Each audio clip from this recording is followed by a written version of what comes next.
Hello students, hope you are good and safe with your family. I am your history teacher Ansari Samrin. So let's start with our subject. As you know, our Indian history is divided into three periods: ancient, medieval and modern period. Last year you have studied ancient Indian history. This year, in 7th standard, you are going to learn medieval Indian history, that is, the period from 9th century till the end of 18th century. So, let's start with our first lesson, that the source of history. In this lesson, we are going to study the sources of medieval Indian history. First of all, tell me, what do you mean by history? And what is history?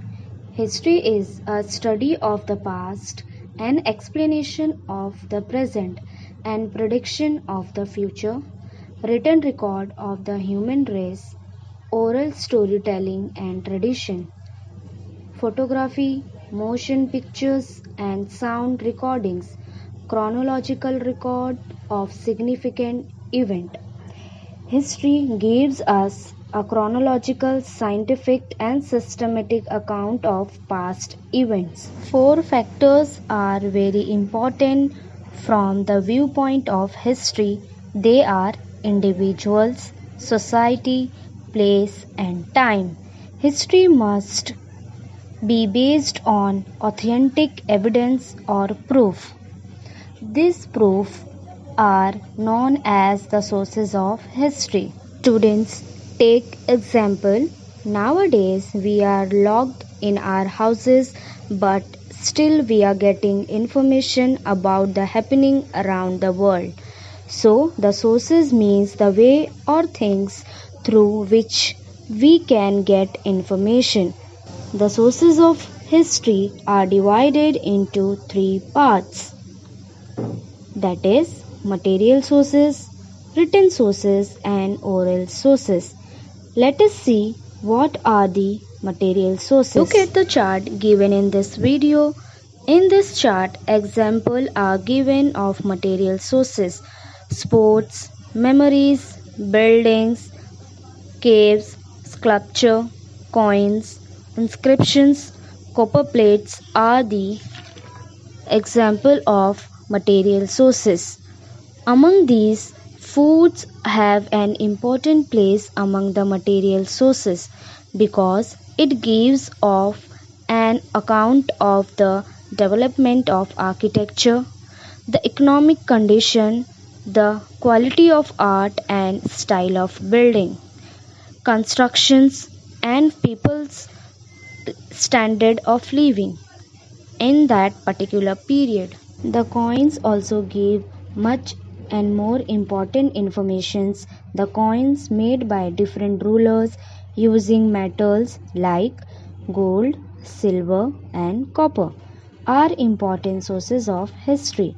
From these coins, we learn about the rulers and their periods, governance, religious ideas, personal detail, etc.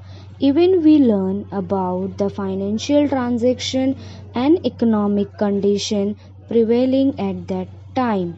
We also see how far metallurgy had advanced in that period.